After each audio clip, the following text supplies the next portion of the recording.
Mi prometida simplemente me dijo, no gastes dinero en mí esta Navidad. Necesito ahorrar para algo importante. Sonreí y asentí, sin que supiera que acababa de descubrir que era esa cosa importante. Genial, respondí con calma, de una manera que nunca antes me había caracterizado. Yo también tengo planes importantes para Navidad. Esa misma noche, reuní 4 años de mi vida en 45 minutos. Fue el último, el más preciado y el más significativo regalo de Navidad que jamás daré. Pero lo que descubrí 2 días después, cuando su amiga llamó a la puerta de mi oficina, fue peor que mi partida. Les rogamos que se suscriban al canal para apoyarnos y motivarnos a seguir compartiendo más historias interesantes. Gracias. Mi nombre es Carlos Moreno, un corredor de seguros de 31 años en la ciudad.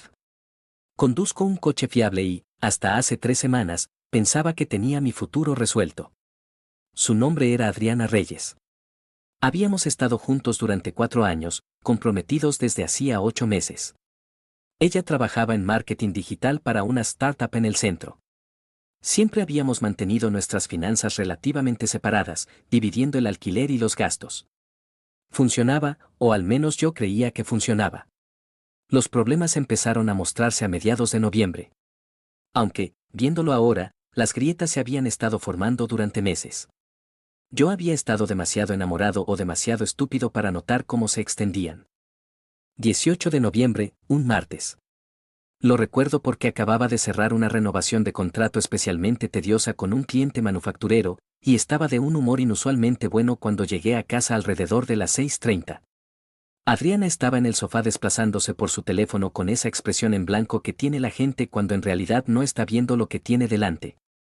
Hola, dije, dejando mi bolso mensajero junto a la puerta, pensando que podríamos ir a cenar a ese restaurante tailandés que te gusta. Invito yo. Este mes gané una comisión decente.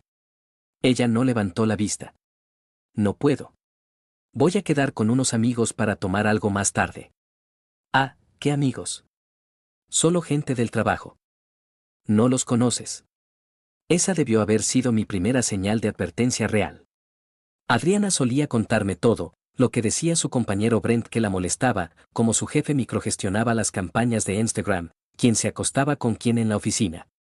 De repente, su vida laboral se había convertido en un territorio vago e indefinido al que no se me permitía entrar. ¿Quieres que vaya contigo?, pregunté. No, dijo rápidamente. Demasiado rápido. Es solo algo del trabajo. ¿Te aburrirías? Lo dejé pasar mientras ella se arreglaba.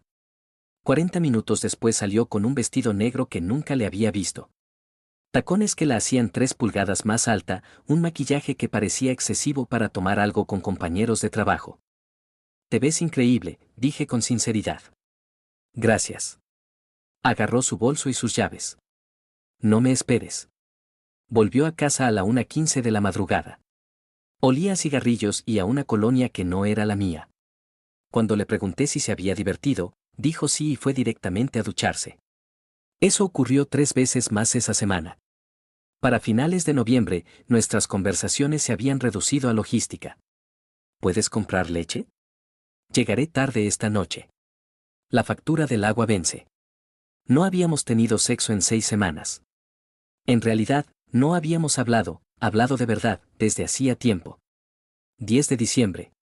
Ahí fue cuando todo se cristalizó. Llegué a casa temprano, alrededor de las 4 p.m., para sorprender a Adriana. Su portátil estaba abierto sobre la mesa del comedor. Claramente se había ido con prisa. No estaba intentando husmear.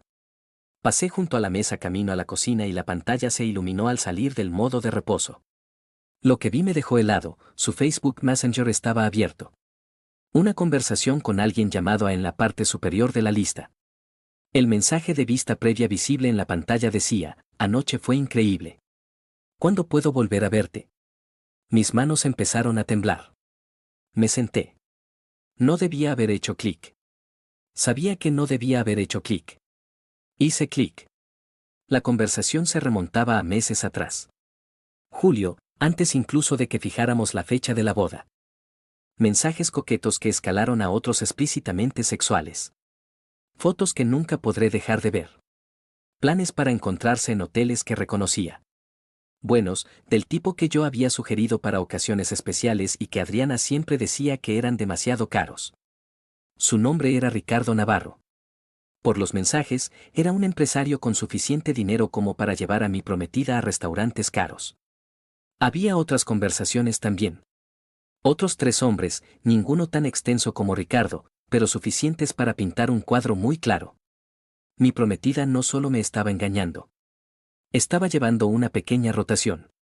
Me senté en esa mesa durante 2 horas leyendo todo. Mi visión se nubló varias veces. No sabía si iba a vomitar, desmayarme o empezar a destrozar cosas. En lugar de eso, simplemente me senté allí capturando metódicamente pantallazos de todo y enviándomelos por correo electrónico. Cuando Adriana llegó a casa a las 6:30, yo seguía sentado allí. El portátil estaba cerrado. Me había recompuesto lo suficiente como para no parecer un completo desastre. Hola, dijo, dejando su bolso. ¿Por qué estás en casa tan temprano? Se canceló la reunión, dije con frialdad. Ella fue al dormitorio a cambiarse. La oí tararear, de verdad tararear, como si no acabara de destruir 4 años de mi vida. No la confronté esa noche. Tal vez debería haberlo hecho. Tal vez eso es lo que habría hecho una persona más fuerte. Tirarle las pruebas a la cara, exigir respuestas, tener el gran enfrentamiento dramático. Pero todavía no estaba enfadado. Estaba entumecido. La ira vendría después. En su lugar, empecé a planear. Del 11 al 15 de diciembre, fui a trabajar como siempre. Volví a casa como siempre. Hice conversación trivial con Adriana como siempre. Ella no tenía ni idea de que yo lo sabía. Ni idea de que cada vez que decía que trabajaría hasta tarde o que iba a quedar con amigos, yo sabía exactamente lo que en realidad estaba haciendo. Llamé a mi amigo Kevin, que es abogado inmobiliario. Le dije que necesitaba saber cuáles eran mis obligaciones legales con respecto al contrato de arrendamiento de nuestro apartamento. Ambos figurábamos como codeudores. Me explicó las opciones. Una persona podía comprar la parte de la otra o ambos podíamos irnos y afrontar la penalización por rescisión anticipada. Llamé al propietario, le dije que me mudaría, que cubriría mi mitad del alquiler hasta finales de enero si Adriana quería quedarse, o que podíamos negociar una rescisión anticipada si ella también quería irse. Fue sorprendentemente comprensivo, probablemente no era la primera pareja que veía implosionar. Llamé a mis padres en Minneapolis. Mi madre lloró. Mi padre preguntó si estaba seguro, si quizá estaba exagerando. Le envié una captura de pantalla. Dejó de hacer preguntas. El 16 de diciembre. Empecé a empacar en silencio. No cosas obvias. Adriana estaba demasiado ensimismada para darse cuenta de todos modos, sin objetos personales, documentos, fotos de mi familia, el reloj de mi abuelo, cosas que importaban. Las cargué en el maletero de mi coche en 3 viajes, aparcando a 2 manzanas de distancia para que no viera cómo el Civic se iba llenando poco a poco. Encontré un estudio de alquiler a corto plazo, $700 al mes. Firmé el contrato el 18 de diciembre. Todo ese tiempo, Adriana no sospechó nada. Estaba demasiado ocupada con sus otras vidas. 22 de diciembre. Llegó a casa alrededor de las 5 de la tarde, más temprano de lo habitual. Yo estaba preparando café en la cocina. Ah, por cierto, dijo con tono casual, desplazándose por su teléfono. No esperes ningún regalo de mi parte esta Navidad. Estoy muy justa de dinero ahora mismo. Algo en la forma en que lo dijo, tan despectiva, tan con derecho. Fue entonces cuando el entumecimiento por fin se resquebrajó y la ira me inundó, pero mantuve la voz calmada. Está bien, pero aún así recibirás tu regalo. Apenas levantó la vista. Vale. Esa noche volvió a salir. Copas navideñas de última hora con el equipo, dijo. Yo sabía que se reuniría con Ricardo. Había mensajes antes sobre un hotel en el centro, champán, celebrarlo antes de tiempo. En el momento en que su coche salió del garaje, me moví. Me tomó 45 minutos empacar todo lo que me quedaba. Ropa, artículos de aseo, mi Xbox, libros, utensilios de cocina que yo había aportado a la relación. Fui metódico, clínico. No tomé nada que fuera de los dos ni nada que ella hubiera comprado. Quería que no tuviera ningún recurso legal, ninguna excusa para perseguirme por disputas de propiedad. Dejé el anillo de compromiso para el final, el que había comprado con el salario de 3 meses porque quería hacerlo bien, quería demostrarle que hablaba en serio sobre él para siempre. Lo coloqué en el centro de la mesa del comedor, todavía en su estuche de terciopelo bajo la luz del techo, para que no pudiera pasar por alto. Sin nota. Sin explicación, solo el anillo. Luego cerré la puerta con llave por última vez y me fui. La llamada empezó alrededor de las 11:30 de esa noche. Lo sé porque acababa de descargar la última caja en mi nuevo estudio cuando mi teléfono empezó a vibrar sin parar. 15 llamadas perdidas de Adriana. 27 mensajes de texto. No los leí. No entonces. Me serví 3 dedos de whisky, de la buena botella que había cogido de nuestro apartamento, y me senté en el suelo de mi estudio vacío, mirando mi teléfono encenderse una y otra vez. Alrededor de la 1 de la madrugada, los mensajes pasaron de la confusión al pánico y luego a la ira. Finalmente los abrí. 11:34 de la noche, ¿dónde estás? 11:43 de la noche, ¿por qué está el anillo sobre la mesa? 12:03 de la mañana, por favor, solo habla conmigo. Sea lo que sea esto, podemos arreglarlo. 12:15 de la mañana, estás siendo infantil. 1:14 de la mañana, tu mamá no me dice dónde estás.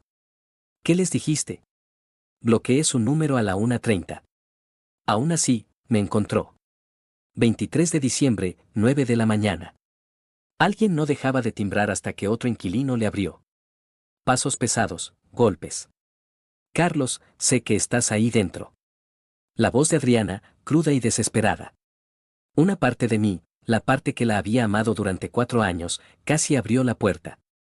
Casi. Tenemos que hablar. No puedes irte así sin más. Así no manejan las cosas los adultos. La ironía no se me escapó. Golpeó durante 10 minutos seguidos. Mi vecino de abajo terminó gritándole que se callara o llamaría a la policía. Se fue. 3 horas después, volvió. Esta vez con refuerzos. Carlos, una voz masculina. No era la de Ricardo, ya había oído su voz antes. Era otra persona. Soy Trevor, hombre. El hermano de Adriana. Solo abre un segundo. Hablemos de esto. A Trevor lo había visto 2 veces. Tipo agradable.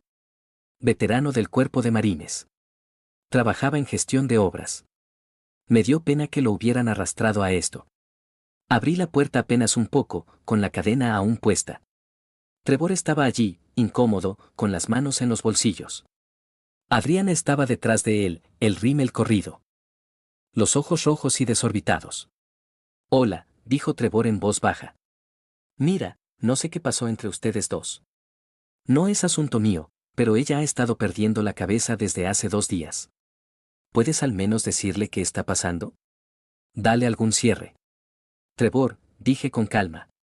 Pregúntale a tu hermana dónde estuvo las noches del 18 de noviembre, 23 de noviembre, 4 de diciembre y 10 de diciembre. Pregúntale quién es Ricardo Navarro. Luego pregúntale si de verdad necesita que le explique por qué me fui. El rostro de Adriana se puso completamente blanco. Trevor nos miró a ambos, confundido. ¿De qué está hablando? Ella le agarró el brazo. Nada. Se está inventando cosas porque está. Tengo capturas de pantalla, interrumpí. Meses de conversaciones, múltiples hombres, hoteles. Lo tengo todo. La expresión de Trevor pasó de la confusión a la comprensión y luego al asco en unos 3 segundos. Se volvió hacia su hermana. Jesucristo, Adriana. ¿Hablas en serio? No es. Él. Ella no pudo articular palabras. Trevor volvió a mirarme. Lo siento, hombre. No lo sabía. No habría venido si. Sacudió la cabeza. Nos vamos.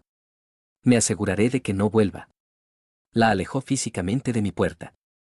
Pude oírla protestar, llorar, todo el camino escaleras abajo. Esa fue la última vez que la vi en persona. Pasó Navidad. Luego Año Nuevo. La ira se fue asentando poco a poco en algo más apagado. Algo con lo que podía vivir. Me volqué en el trabajo, tomé clientes extra, me quedé en la oficina hasta las 9 o 10 la mayoría de las noches. Mi apartamento era deprimente, paredes desnudas, un colchón en el suelo, envases de comida para llevar que olvidaba tirar, pero era mío. solo mío. Eso contaba para algo. Adriana intentó contactarme a través de amigos en común. La había bloqueado en todas partes, pero era persistente. Nuestra amiga Lauren me llamó el 4 de enero y me dijo que Adriana lo estaba pasando muy mal y solo quería disculparse. Le dije a Lauren que podía transmitirle un mensaje. No quería una disculpa. Quería no volver a saber nunca más de Adriana ni oír nada sobre ella. Lauren dejó de llamar después de eso. Por los chismes, la esposa de Kevin era amiga de alguien que trabajaba en la empresa de Adriana. Supe que la habían despedido a principios de enero. Al parecer, había estado usando tiempo y recursos de la empresa para gestionar sus actividades extracurriculares. Alguien la había denunciado por uso inapropiado del portátil de la empresa para asuntos personales. Karma, supongo. A finales de enero se mudó de nuevo con sus padres en Neapille. El propietario me dijo que había roto el contrato antes de tiempo y perdido su depósito de seguridad. De hecho, me devolvió la mitad del mío porque había sido cooperativo con toda la situación. El anillo. Me lo quedé. No por sentimentalismo. Simplemente aún no he decidido qué hacer con él. Está en el cajón de mis calcetines, todavía en su caja. Un recordatorio de $3,000 de que el amor no es suficiente cuando la persona que amas en realidad no existe. 14 de febrero, día de San Valentín. Recibí una carta por correo. A mi nueva dirección. De algún modo la había encontrado. Estuve a punto de tirarla sin abrir, pero ganó la curiosidad morbosa. Eran 6 páginas escritas a mano. Una confesión, una explicación, una disculpa, una súplica. Decía que estaba perdida, que se había dejado llevar por la emoción de la atención masculina después de sentirse ignorada en nuestra relación. Decía que Ricardo y los otros no significaban nada. Decía que había ido a terapia, trabajando en sí misma, dándose cuenta de lo que había perdido. Decía que todavía me amaba, que el anillo seguía siendo lo más bonito que nadie le había regalado jamás, que si podía encontrar en mi corazón la forma de perdonarla, pasaría el resto de su vida compensándomelo. La leí una vez y luego la quemé en el fregadero de mi cocina. Llegó marzo. Empecé a salir de nuevo, de manera casual, nada serio. Una mujer llamada Beth que conocí en la oficina de un cliente. Algunas coincidencias en Hinge que no llegaron a nada. Se sentía extraño empezar de nuevo a los 31, reaprender a interesarse por alguien nuevo. Pero lo extraño no era necesariamente malo. La semana pasada, a mediados de diciembre ahora, casi un año después, me encontré con Trevor en una ferretería de Old Town. Pura coincidencia, él me vio primero. Carlos. Hola, Trevor. Silencio incómodo. Se veía cansado, mayor de lo que recordaba. ¿Cómo has estado?, preguntó. Bien. Ocupado. ¿Y tú? Igual. Dudó. Mira, sé que probablemente no quieras oír esto, pero Adriana pregunta por ti a veces. Se pregunta cómo estás. Estoy seguro de que sí. Está mejor. Consiguió un nuevo trabajo, se mudó a su propio lugar en Epston. Está en terapia, trabajando de verdad en sus cosas. Hizo una pausa. No digo que te tenga que importar. Solo pensé que quizá querría saber que no se está autodestruyendo por completo. Asentí despacio. Eso está bien. De verdad, no le deseo cosas malas, pero no estás interesado en reconectar. No. Justo. Cambió el peso de un pie a otro. Por lo que vale, le dije que había arruinado lo mejor que le había pasado en la vida. Le dije que no merecía una segunda oportunidad contigo, incluso si tú estuvieras dispuesto a dársela. Lo aprecio. Nos dimos la mano. Se fue. Compré las bombillas por las que había ido y volví a casa. Ya no pienso tanto en Adriana. Algunos días no pienso en ella en absoluto. El apartamento en Lincoln Park, los planes que habíamos hecho, el futuro que había imaginado. Todo eso se siente lejano ahora, como si le hubiera pasado a otra persona. El anillo sigue en el cajón de mis calcetines. Tal vez lo venda algún día. Tal vez lo conserve como recordatorio. Aún no lo he decidido. Lo que sí he decidido es que no soy la misma persona que se sentó en esa mesa del comedor hace 11 meses leyendo mensajes que destrozaron su mundo. Ese tipo confiaba demasiado, estaba demasiado dispuesto a ignorar las señales de alerta, demasiado invertido en una idea del amor que solo existía en su cabeza. Ya no soy él y, sinceramente, no lo extraño. Algunas personas me han preguntado si alguna vez obtuve un cierre real, si tuvimos una conversación final en la que ella se explicara por completo. La respuesta es no. La carta de 6 páginas fue lo más cerca que estuvo. Y aún eso tenía más que ver con lo que ella necesitaba decir que con lo que yo necesitaba oír. El cierre real no viene de la persona que te hizo daño. Viene de aceptar que algunas preguntas no tienen respuestas satisfactorias. Sí, conservé capturas de pantalla de todo. No, nunca se las envié a Ricardo ni a ninguno de los otros tipos. Lo pensé, pero al final decidí que no era mi responsabilidad. Ellos acabarían dándose cuenta con quién estaban tratando, o no. De cualquier modo, ya no era mi circo. ¿Habrías confrontado o te habrías ido en silencio como Carlos? ¿Alguna vez has ignorado señales de alerta por miedo a la verdad? ¿Qué habrías hecho diferente si estuvieras en el lugar de Carlos? Comparte tu opinión en los comentarios. No olvides suscribirte al canal Traición del Reddit y activar las notificaciones. Gracias por ver, la moraleja de la historia. No esperes que quien te lastimó te dé el cierre que buscas. El verdadero cierre no viene de las palabras de quien te traicionó, viene de ti mismo cuando aceptas que algunas personas simplemente no merecen estar en tu vida. Las disculpas que llegan después de ser descubiertos no son arrepentimiento, son miedo a perder lo que tenían. No eres menos por haber confiado. No eres ingenuo por haber dado todo. Eres humano. Pero tampoco eres obligado a quedarte cuando te tratan como si no importaras. Hay una diferencia enorme entre luchar por una relación y aferrarte a alguien que ya decidió irse pero te mantiene cerca por conveniencia. Aprende a reconocer cuando tu presencia se convirtió en una utilidad, no en una prioridad. Cuando alguien guarda secretos, evita conversaciones reales y te hace sentir que estás exagerando por tener dudas legítimas, no estás perdiendo la razón. Estás viendo la verdad que no quieren admitir.